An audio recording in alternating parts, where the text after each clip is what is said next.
স্বাধীনতা কোথায় সমগ্র করা যাব সংকলন অবলম্বনে পড়ছি। প্রশ্নকারী বলছেন, ঠাকুর, আমরা কয়েকদিন যাবৎ আসছি, এত ভিড় যে আপনার কাছে আসতেই পারছি না। গত 15ই আগস্ট 1990 সিধু কানু ডহরে আপনার মিটিংয়ে গিয়েছিলাম। জনসমুদ্র দেখে এলাম, আপনার বলিষ্ঠ ভাষণ শুনলাম। আপনি যেভাবে উদাত্ত কণ্ঠে অন্যায়ের বিরুদ্ধে রুখে দাঁড়ানোর আহ্বান জানালেন, শুনে মুগ্ধ হয়ে গেলাম। প্রকাশ্য জনসভায় দাঁড়িয়ে এমন নির্ভীকভাবে সত্য কথা বলার হিম্মত আর কার আছে জানি না। আপনি সত্যিই বৈপ্লবিক গুরু। বর্তমান জগতে আপনার প্রদর্শিত পথই একমাত্র পথ, এই সত্য আমরা বুঝে নিয়েছি। কিন্তু ঠাকুর, একটা জিনিস লক্ষ্য করে অন্তরে বড় ব্যথা পেলাম। এই বিশাল জনসমাবেশের সামান্য মাত্র উল্লেখ কোনো সংবাদপত্রে পেলাম না। এর কারণটা ঠিক বুঝতে পারলাম না। ঠাকুর বলছেন, 15ই আগস্ট তো ছুটির দিন। সংবাদপত্রের অফিসে গিয়ে সাংবাদিকদের আমন্ত্রণ জানানো হয়নি, তাই হয়তো কোনো পত্রিকায় সেদিনের সভার কোনো বিবরণ প্রকাশ করেনি। প্রশ্নকারী বলছেন, আগে তাই হবে। সংবাদপত্রের অফিসে জানানো প্রয়োজন ছিল। সন্তান দল ও অন্যান্য সংগঠনের পক্ষ থেকে সাংবাদিকদের আমন্ত্রণ জানানো কর্তব্য ছিল ঠিকই, কিন্তু সাংবাদিকদের কাজও তো সংবাদ সংগ্রহ করা। তারা স্বতঃস্ফূর্তভাবে সংবাদপত্রের মাধ্যমে এই বিশাল জনসমাবেশের সংবাদ ও আপনার অমূল্য ভাষণের সারমর্ম পরিবেশন করবেন দেশবাসীর কাছে। আমরা এটাই আশা করেছিলাম, কারণ সাংবাদিকতার আদর্শই হলো নিরপেক্ষ দৃষ্টি ও পক্ষপাতিত্ব শূন্যতা। দুঃখের বিষয়, আজ এটারই অভাব দেখতে পাচ্ছি। যাক সে কথা। ঠাকুর, এতদিনকার এই জনসমাবেশে আর একটি জিনিস লক্ষ্য করে অবাক না হয়ে পারলাম না। লক্ষ লক্ষ মানুষের সমাবেশে কি অভূতপূর্ব শৃঙ্খলা! আপনি সিধু কানু ডহরে পৌঁছানোর অনেকে আগে থেকেই লক্ষ লক্ষ মানুষ সমবেত হচ্ছিলেন। হঠাৎ অঝোরে বৃষ্টি নামলো, একটি মানুষ স্থান ত্যাগ করলেন না। আবার যারা মিছিল করে এগিয়ে আসছিলেন, কেউ মিছিল ভঙ্গ করলেন না। অবিশ্রান্ত বর্ষণের মাঝেই অবিচলিত চিত্তে বৃদ্ধ বৃদ্ধা, শিশু যুবা নারী পুরুষ নির্বিশেষে যে যার কর্তব্য কর্ম করে চললেন। সবাই যেন এক অমোঘ লক্ষ্যের দিকে এগিয়ে চলেছেন। এই নিষ্ঠা, এই শৃঙ্খলা পরায়ণতা দেখে যে কেউ আশ্চর্য না হয়ে পারবেন না। আমি যতই ভাবছি অভিভূত হয়ে যাচ্ছি। এ কেমন করে সম্ভব? আবার ভাষণ সমাপনান্তে আপনি স্থান ত্যাগ করার সাথে সাথে মুহূর্তের মধ্যে যেন সব পরিষ্কার হয়ে গেল।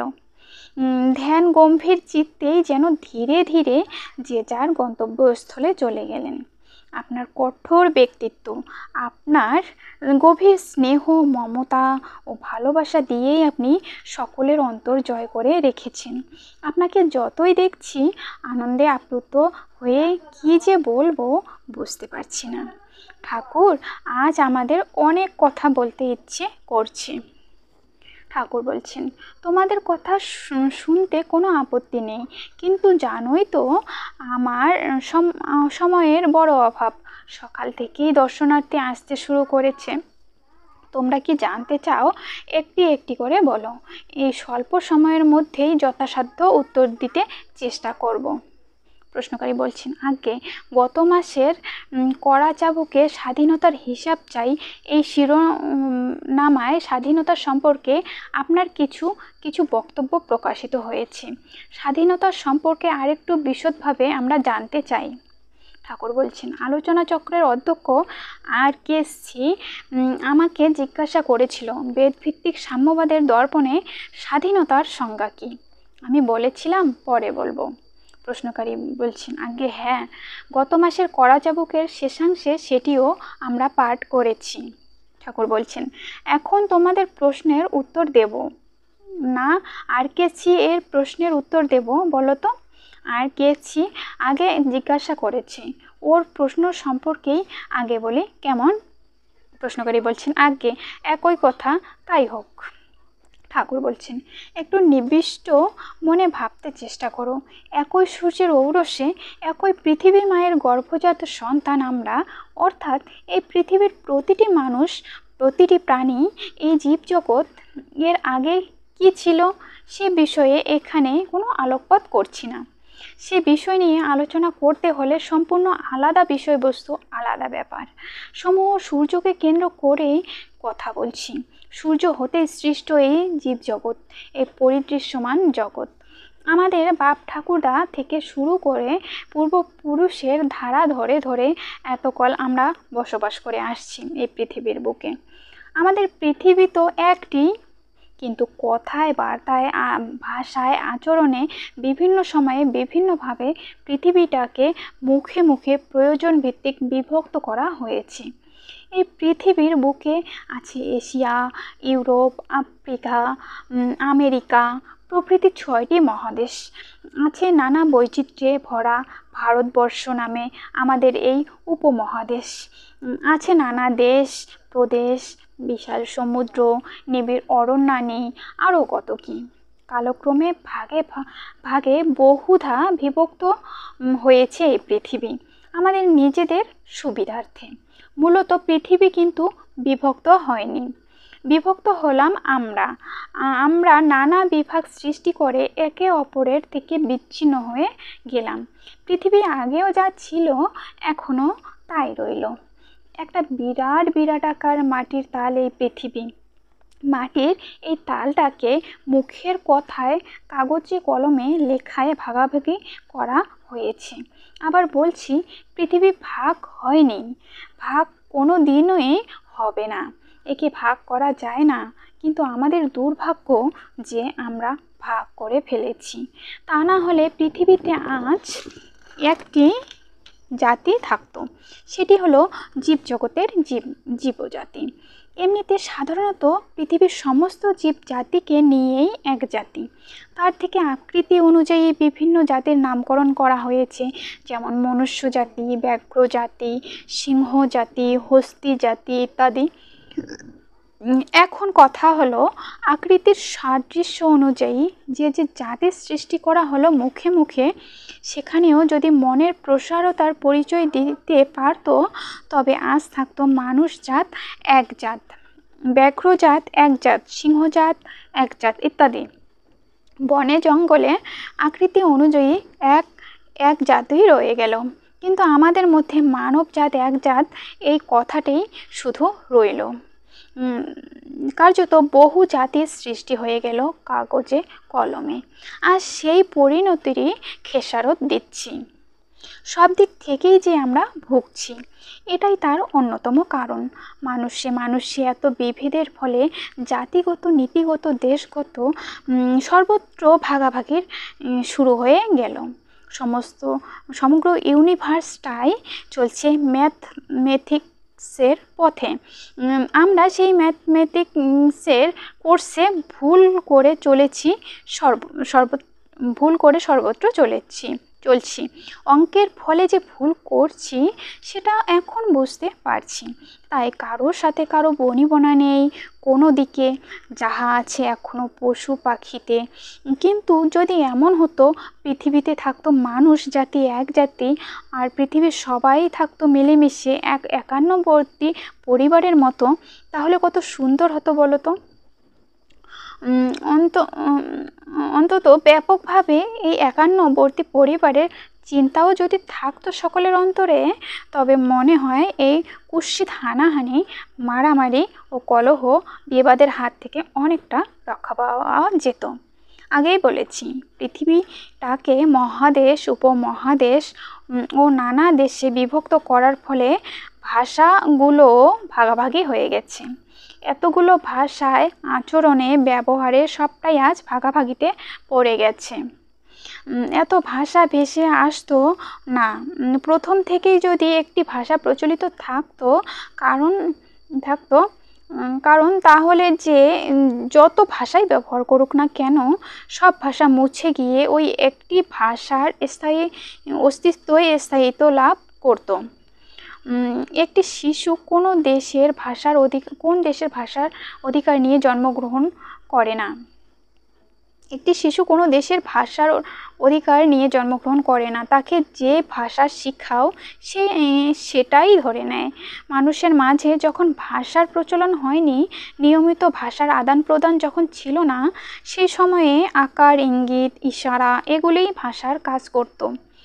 5 থেকে 6 মাসের শিশু যেমন ওয়া, আও, ওয়াও ইত্যাদি ধ্বনির মাধ্যমে ভাব প্রকাশ করে, মানুষেও তেমনি ধ্বনির মাধ্যমে আকারে, ইঙ্গিতে, চোখ মুখের এক্সপ্রেশনে অন্তরের ভাব বিনিময় করত। কালা বোবারা এখনও তাই করে থাকে। ধীরে ধীরে আত্মরক্ষার প্রয়োজনে আদিম যুগের মানুষ কতগুলো গোষ্ঠীতে বিভক্ত হয়ে গেল। যার যার গোষ্ঠী নিজেদের পরিচালনায় ট্রেন্ড হতে লাগলো। ডোবার জল যেমন ডোবাতেই সীমাবদ্ধ, ঠিক তেমনি প্রত্যেক গোষ্ঠী নিজ নিজ দেশের গণ্ডিতেই সীমাবদ্ধ হয়ে রইল। কিভাবে কোন নিয়মে সবাইকে এক করা যায়, সেই এক করার বুদ্ধিটা তখনও তেমন গভীরতা লাভ করেনি। এটা যখন ক্রমশ সচেতনতার দিকে প্রসারিত হতে লাগলো, তখন প্রচার ও যোগাযোগের অভাবে ভাষা সর্বব্যাপী হয়ে উঠবার সুযোগ পেল না। তৎকালীন যুগে যারা বিচক্ষণ বা বিশ্লেষণমুখী ছিলেন, তারা যদি সকলে মিলে চেষ্টা করতেন, তবে হয়তো এক সুরের মাত্রায় একটা শব্দধ্বনির ঢেউ সর্বত্র বয়ে যেত। মানুষ, পশু পাখি তথা সর্বজীবের দৈহিক চারিত্রিক বৃত্তিগুলো তো এক। বিভিন্ন দেশের নারী পুরুষ বিবাহ বন্ধনে আবদ্ধ হলে সন্তান উৎপত্তিতে কোনো বাধা জন্মায় না। দেহের এই ভাষাগুলো ঠিক আছে। প্রাকৃতিক দৃষ্টান্ত অনুসরণ করে আমাদের বুঝে নেওয়া উচিত যে আদানে প্রদানে, অন্তরের ভাবে, রোগে শোকে, ব্যথায় বেদনায়, আকারে ইঙ্গিতে সর্বজাতি তথা জীবজাতি একই নিয়মের সুরে চলেছে। এই ভাষার দিক থেকে সবাই এক। আনুষঙ্গিক গুলো যখন এক, এইগুলোর সাহায্য নিয়ে প্রকাশ করার শব্দধ্বনিটাও হয়তো এক করতে পারত। আগেই বলেছি, আমরা সবাই এক চন্দ্র সূর্যের তলে, এক পৃথিবীর বুকে আশ্রিত। আহার বিহার, সুখ দুঃখ, ন্যায় নীতিতে আমরা সবাই এক। জন্ম থেকে মৃত্যু অবধি সবাই একই ধারায় চলেছি। সেখানে ভাষাটাও এক হয়ে আসতে পারত, তা তো হলো না। এক জাতি, এক নীতি, এক দেশ, এক ভাষা, এই ভাবধারার মাঝে কেন বৈষম্য ঘটলো? আটকাচ্ছে কোথায়?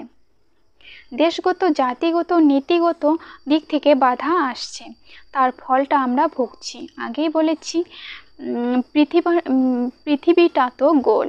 পৃথিবীর এক এক স্থানে এক এক রকমের জলবায়ু, আবহাওয়ায় এই পার্থক্যের জন্য বিভিন্ন স্থানের মানুষের চেহারায় নানা বৈসাদৃশ্য দেখা যায়। যেমন কোনো দেশের মানুষ কৃষ্ণবর্ণ, কোনো দেশের মানুষ শুভ্রবর্ণ, আবার কারো বা গাত্র বর্ণ তাম্রাভ। স্থানভেদে শব্দ, ধ্বনি, সুর তরঙ্গের মাঝে নানা বৈচিত্র্য ফুটে ওঠা স্বাভাবিক। প্রকৃতির জল, বায়ু, সূর্যালোক, তাপমাত্রা প্রভৃতির তারতম্যের ফলেই, অর্থাৎ আবহাওয়ার বিভিন্নতার জন্য মানুষে আকৃতি, প্রকৃতিতে, আচারে আচরণে, ভাষায় বেশভূষায় এত পার্থক্য। কিন্তু তার অর্থ এই নয় যে এরা পৃথিবী থেকে বিচ্ছিন্নভাবে আলাদা জাতি। আগেই বলেছি, সৃষ্টির প্রারম্ভে মনুষ্য জাতির জন্মলগ্ন হতে পৃথিবীর বুকে সবাই মিলে যদি একটি জাতি মেনে নেওয়া হতো, তবে নীতিগুলো এত ভাগে বিভক্ত হতে পারত না। দেশ বুঝে জাতিতে নীতিতে নানা পার্থক্য আপনিই সৃষ্টি হয়েছে। যেমন লন্ডনের একরকম, চায়নায় আর একরকম, রাশিয়ায় একরকম, ইন্ডিয়ায় আবার আর একরকম ইত্যাদি। এই যে ভিন্ন ভিন্ন জাতিগুলো সৃষ্টি করেছে, মুখে মুখে নীতিগুলোও নিজেরা সেই রকমভাবেই সৃষ্টি করেছে। কোনো দেশে এক এক ধরনের পূজা পার্বণ, কোনো দেশে এই সাধনা সেই সাধনা, কোনো বস্তু ধরে নেয়, কোন বস্তু মেনে নেয়, এই রকমভাবে বিভিন্নভাবে বিভিন্ন রকমের মতবাদ সৃষ্টি হয়ে গেল। তাতে দেশ বুঝে বুঝে বিভিন্ন জাতির সৃষ্টি হওয়াতে জাতিগত বিবাদের ভিত স্থাপিত হয়ে গেল। নীতিগুলো যার যার মন গড়া, ফলে নীতিগত বিবাদটাও রয়ে গেল। সেই বিবাদের ফলে আরও কত দেশ বিভক্ত হলো, জাতি বিভক্ত হলো, নীতি বিভক্ত হলো, ভাষাও বিভক্ত হয়ে গেল। ফল হলো বিষময়। গণিতের হিসাবে এগুলো সব মন গড়া বলা ছাড়া উপায় নাই। তাই কেউ কারোটা মেনে নিতে পারছে না, গ্রহণ করতে পারছে না, ধরে নিতেও পারছে না। ফলে স্বভাবতই দলাদলির সৃষ্টি হলো। শেষবেলা নারিকেলের গ্যাজের মতো সাম্প্রদায়িকতার অঙ্কুর গজালো। ফলে দলে দলে সম্প্রদায়ে বিরোধ তীব্রতর হলো। আর দেশাত্মবোধের মাপকাঠিও নিজ নিজ দেশের গণ্ডির মধ্যে সীমাবদ্ধ হয়ে রইল। অর্থাৎ দেশগত প্রাণ হয়ে খেয়াল খুশিতে নিজ নিজ জাতির জন্য, নিজ নিজ দেশের সীমানাকে প্রসারিত করার জন্য, সেই সীমানাকে রক্ষা করার জন্য সংগ্রাম করছে। প্রত্যেকের সম্পর্কে ওই একই কথা। যত রাজনীতি, ধর্মনীতি, সমাজনীতি, যত নীতি, যত যা কিছু, সব ওই নিজ নিজ সীমানা রক্ষার জন্য। যার যার সীমানা রক্ষার এই নীতির ফলেই শুরু হলো একের সাথে অপরের বিভেদ নীতি। আর তার ফলেই যত যুদ্ধ, বিগ্রহ, সংগ্রাম যা কিছু চালিয়ে যাচ্ছে। তাদের কাছে স্বাধীনতা গণ্ডিবদ্ধ, স্বাধীনতার চিন্তাও নিজ নিজ দেশের সীমানায় সীমাবদ্ধ। তাদের দেশ শান্তিতে রাখতে পারলেই তারা নিজেদের স্বাধীন বলে মনে করে। তাদের চিন্তায় নিজ দেশকে যদি বিদেশি শক্তির হাত থেকে রক্ষা করে রাখতে পারা যায়, সেটাই স্বাধীনতা। এই স্বাধীনতার চিন্তাই তাদের কাছে প্রবল। এটাই ভয়ঙ্কর। স্বাধীনতার মর্মার্থ এটা নয়, আমি ইন্ডিয়ান, আমি রাশিয়ান, আমি ব্রিটিশ, আমি আমেরিকান, এই যে খণ্ড খণ্ড চিন্তা, খণ্ড খণ্ড বুদ্ধি যতক্ষণ পর্যন্ত আমাদের মধ্যে বিদ্যমান থাকবে, ততক্ষণ প্রকৃত স্বাধীনতার মূল সুর সম্পর্কে বোঝা যাবে না। এতে প্রকারান্তরে সাম্প্রদায়িকতার বীজই বপন করা হচ্ছে। এখন ভেবে দেখো স্বাধীনতা কোথায়? এখানে ধরে নিচ্ছে যার যার দেশকে শান্তিতে রাখতে পারলে সেটাই স্বাধীনতা। কিন্তু এটাই স্বাধীনতার শেষ সীমানা নয়। আমরা স্বাধীনতা রক্ষা করতে গিয়ে বিদেশের সাথে সংগ্রাম করি, স্বদেশে নিজেদের মধ্যে দলাদলি করি। এখন ভারতবর্ষকে রক্ষা করার জন্য কতগুলি দল আছে চিন্তা করে দেখো তো। এরকম লন্ডনকে রক্ষা করার জন্য কতগুলো দল আছে, আবার আমেরিকাকে রক্ষা করার জন্য কতগুলো দল আছে। প্রত্যেকেই নিজ নিজ দেশের বর্ডার পাহারা দিচ্ছে। কখন কোন বিদেশি শক্তি দেশের অভ্যন্তরে প্রবেশ করে, এই ভয়ে সদাই সশঙ্কিত। আগেই বলেছি স্বাধীনতার ইঙ্গিত এটা নয়, স্বাধীনতার নীতিও এটা নয়। এই সংকীর্ণ চিন্তাধারার ফলে পরস্পরের মাঝে শত্রুতা সাধনের দিকটাই প্রবল হয়ে উঠেছে। আমাদের বিপক্ষ দল আমরাই তৈরি করছি। জাতিগত, নীতিগত, ভাষাগত বিভেদের দিকটা চিন্তা করে তাদের আমরা শত্রু হিসাবে মনে মনে চিহ্নিত করে রেখেছি, কিন্তু মিত্র হিসাবে, বন্ধু হিসাবে চিন্তা করিনি। আগেই বলেছি, এই পৃথিবীর গর্ভজাত সন্তান হিসাবে যদি পৃথিবীর প্রতিটি মানুষকেই মনে করতে পারতাম, এই কথাটি যদি সবার মনের মাঝে জেগে উঠতো, সবাই মনের মাঝে গেঁথে রাখতো, তবে আর পুলিশ, মিলিটারি, স্বরাষ্ট্র বিভাগ কিছুই লাগতো না। কাউকে বর্ডার পাহারাও দিতে হতো না। কিন্তু মনের মাঝে গাঁথতে তো পারছে না, মুখে মুখে বলতে পারে, কিন্তু কার্যত সেই ব্যাপকতার সুর, প্রকৃতির সেই উদার অনন্ত নীতির সাড়া কারো মাঝেই খুঁজে পাওয়া যায় না। তাই এক একজনের গতিবিধিতে, কাগজে কলমে, দেশের সীমানায় সীমাবদ্ধ স্বাধীনতাকে এমনভাবে গাঁথছে, এমনভাবে বাঁধছে যে সেইভাবেই তারা বর্ডার গার্ড দিচ্ছে। একেবারে সাংঘাতিক অবস্থা। সবাই যেন তটস্থভাবে বসবাস করছি আমরা। কে কখন কার উপরে বোম্বিং করবে, কোন দেশের বর্ডার ভেদ করে অতর্কিতে আক্রমণ করবে, এই চিন্তায় সবাই অস্থির। সেইভাবেই এখনো চলছে চারিদিকে। সেই হানাহানি, মারামারি, কাটাকাটি, মানুষের আর্তনাদ এখনো চলছে। এই কি স্বাধীনতা? আমরা মুখে বলি স্বাধীনতা পেয়েছি, কি স্বাধীনতা পেলাম? অন্তরের গভীরে স্বাধীনতার সুরটি যদি না জেগে ওঠে, অন্তরের স্বচ্ছতা পবিত্রতার দিকটি যদি পরিস্ফুটিত না হয়, তবে যে স্বাধীনতাই পাও না কেন তার কোনো মূল্যই থাকবে না। কারণ মারামারি কাটাকাটি করে আমাদের দেশের স্বাধীনতা পেলাম। এই দেশটাকে রক্ষা করার জন্য কত আন্দোলন, কত বিপ্লব হয়ে গেল, দেশগত প্রাণ কত তরুণ কর্মী দেশের জন্য আত্মোৎসর্গ করলো, কত বলিষ্ঠ প্রাণ দেশের নামে মৃত্যুকে বরণ করলো, কত দল, কত নীতি, কত কিছুই না হয়ে গেল এই ভারতবর্ষের বুকে। অন্যান্য দেশের বেলায়ও এই একই কথা, প্রত্যেকেই মনে করে যেভাবেই হোক দেশকে রক্ষা করতে হবে। যাই হোক, শত্রুরা ভারতবর্ষের মাটি পরিত্যাগ করলো, আমরা পরাধীনতার শৃঙ্খল মুক্ত হলাম, আমরা পেলাম দেশ। দেশটা যখন পেলাম, এদেশের সবাই মনে করলো এইবার সব দিক থেকে নিশ্চিন্ত, খাওয়ায়, পড়ায়, চলায়, ফেরায় কোনো দিক থেকে কোনো অভাব থাকবে না। আডানা এক মন দরে চাল পাওয়া যেতে পারে। বাড়িতে মা বাবা, ভাই বোন, পরিবারবর্গ সবাইকে সান্ত্বনা দেওয়া হলো। এইবার সকলে নিশ্চিত মনে দরজা খুলে শুয়ে থাকতে পারবে। দেশে চুরি ডাকাতি থাকবে না, হানাহানি, মারামারি, দুশ্চিন্তা, দুর্ভাবনা কিছুই থাকবে না। আশায় আশায় সকলে বুক বাঁধলো, আমরা স্বাধীনতা পেলাম। কিন্তু হায় রে দুর্দৃষ্ট, ক্রমে ক্রমে দেখা গেল এমন স্বাধীনতায় পেয়েছি না খেয়ে মরার উপক্রম। পরাধীন থাকাকালীন কোনো মতে দুটি খেয়ে জীবন ধারণ করছিলাম, এখন একেবারে অভাব অভিযোগের চরম সীমায় পৌঁছে গেলাম। ব্রিটিশ আমলে ম্যানহোল কভার চুরি হয়নি, স্বাধীনতা পেয়ে দেশে ম্যানহোল কভার চুরি হচ্ছে। স্বাধীনতা পেয়ে অভাবের তাড়নায় কোথায় নেমেছি আমরা? একে কি স্বাধীনতা বলে? একবার এমন ক্রাইসিস সৃষ্টি হয়েছিল ভারতবর্ষের বুকে, মহামারী, দুর্ভিক্ষে, কি ভয়াবহ অবস্থা! দেশের লোকের উপরে কি অত্যাচার চালিয়েছিল শত্রুপক্ষরা! তাদের সাথে আমাদের নীতিগত বিবাদ, জাতিগত, দেশগত, দলগত সর্বদিকেই বিপদ। সেই সুযোগে তারা আমাদের হাড়ে মাংসে এক করে দিয়ে গেছে। কিছু ভুল হয়েছে পরিচালনা যারা করছে তাদের বিভ্রান্তির ফলে। তাই বলা যায় সুষ্ঠু পরিচালনার অভাবই দুর্ভোগের কারণ।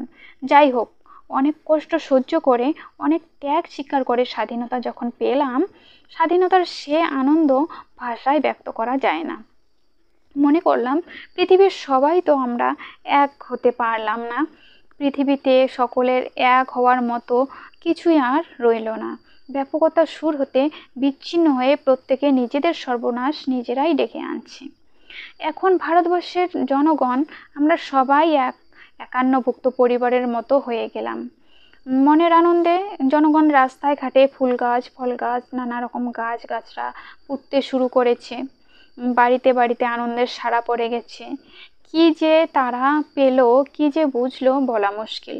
তারপরে গদি ফেলে দিয়ে যারা চলে গেল, আর সেই গদিতে এসে যারা বসলো, দেখলো সেই থানা পুলিশ ঠিকই আছে, সেই মারধর, লাঞ্ছনা, গঞ্জনা ঠিকই আছে, সেই দ্রব্যমূল্য বৃদ্ধি ঠিকই আছে। তবু জনগণ আশায় আশায় দিন গুনছে, কিন্তু স্বাধীনতার স্বাদ বুঝতে পারলো না। যেদিন স্বাধীনতা পেল, সেদিন যে অন্তরের স্পর্শ স্বচ্ছ পরিস্ফুটিত ফুলের মতো জাগ্রত হয়ে ফুটে বের হয়েছিল, সেটা ঝরে পড়ে গেল।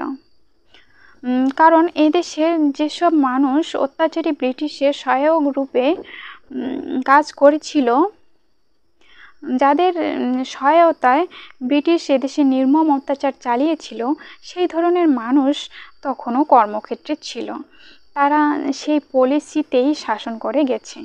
স্বাধীনতা যখন পাওয়া গেল, ভারতের জনগণ সবাই মিলে এটাই স্থির করলো যে বিভিন্ন দলে দলে দলাদলি আর থাকবে না।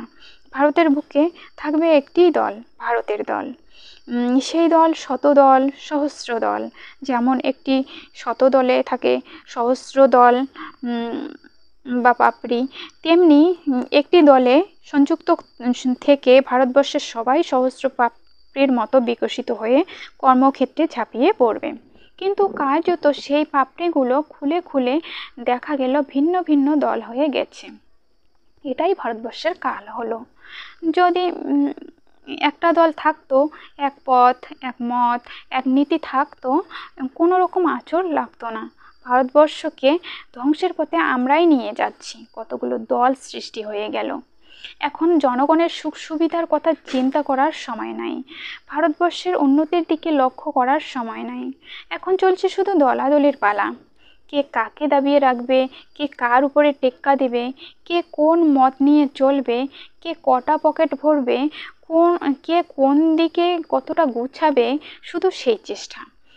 সমগ্র ভারতবর্ষে এখন চলছে ইন্ডিয়া লিমিটেড কনসার্টস।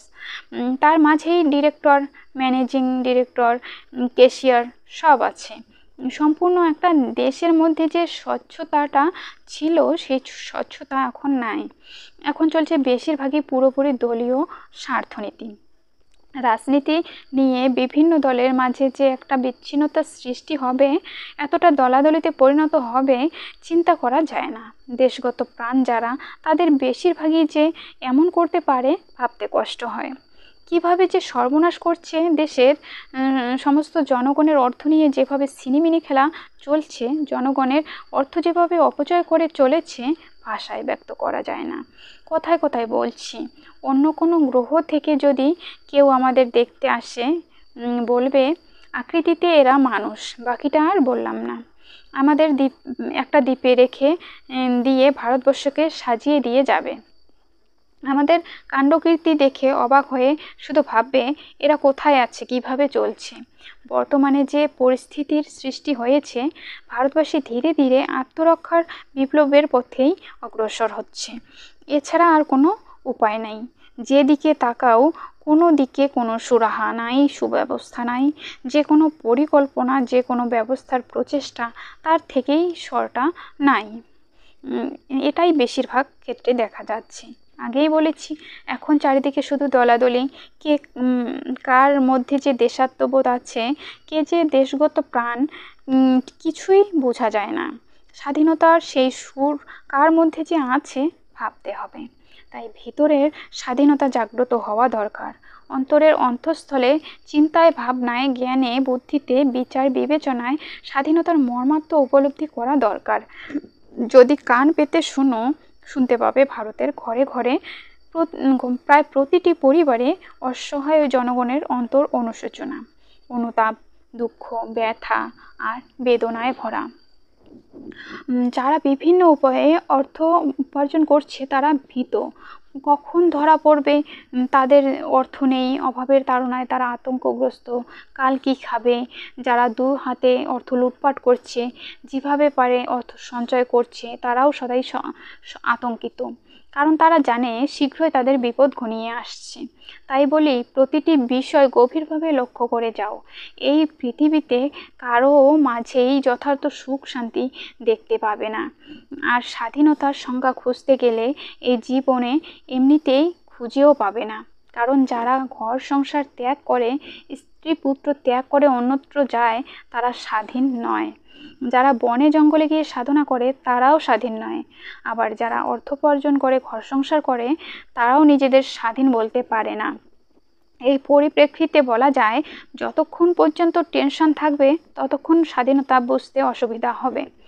তাই যা কিছু চলছে এই পৃথিবীতে, চারিদিকে যেদিকে তাকাবে, যেদিকে কাজ করবে, স্বাধীনতা বলতে যা বোঝায় সেটা নাই। তুমি মনে করলে আমি মা, বাবা, আত্মীয় পরিজন, ঘর সংসার সব ছেড়ে দিয়ে একা থাকবো, সেখানেও তুমি স্বাধীন নও। অনেকে মুখে মুখে বলে শান্তিতে আছি। শান্তিতে থাকাটা স্বাধীনতা নয়। তবু যদি পৃথিবীর জনগণ জীবজগতের সাথে এক সুরের বন্ধনে থাকতে পারত, কিছু হতো। জীবজগতের সাথে এক সুরের বন্ধন থাকলে স্বাধীনতার মর্মার্থ কিছুটা উপলব্ধি করতে পারত। তাতে স্বাধীনতা লাভ হতো না, কিন্তু মর্মার্থ উপলব্ধি করাটাও অনেকটা স্বাধীনতার মতোই। যেমন গন্ধ খাদ্যবস্তু নয়, গন্ধ খাওয়া যায় না, নাসিকার মাধ্যমে ঘ্রাণ নিতে হয়। নাসিকায় ঘ্রাণ গ্রহণ করলেই অনেকটা খাওয়ার মতো হয়ে যায়। তাই বলে ঘ্রাণেন অর্ধভোজনম, সুগন্ধকে দেখা যায় না কিন্তু দূর হতে সেই সুগন্ধ যখন নাসিকায় ভেসে আসে তখন বাহ বাহ, এইটুকুনো তো বলা যায়। স্বাধীনতার মর্মার্থ যদি মর্মে উপলব্ধি করতে পারতো তবে ওই সুগন্ধের মতো বাহ বাহ বলে অন্তরে অন্তরে তার স্বাদ গ্রহণ করতে কোনো অসুবিধা হতো না। আজ এখানে বহু মতবাদের সৃষ্টি হয়েছে।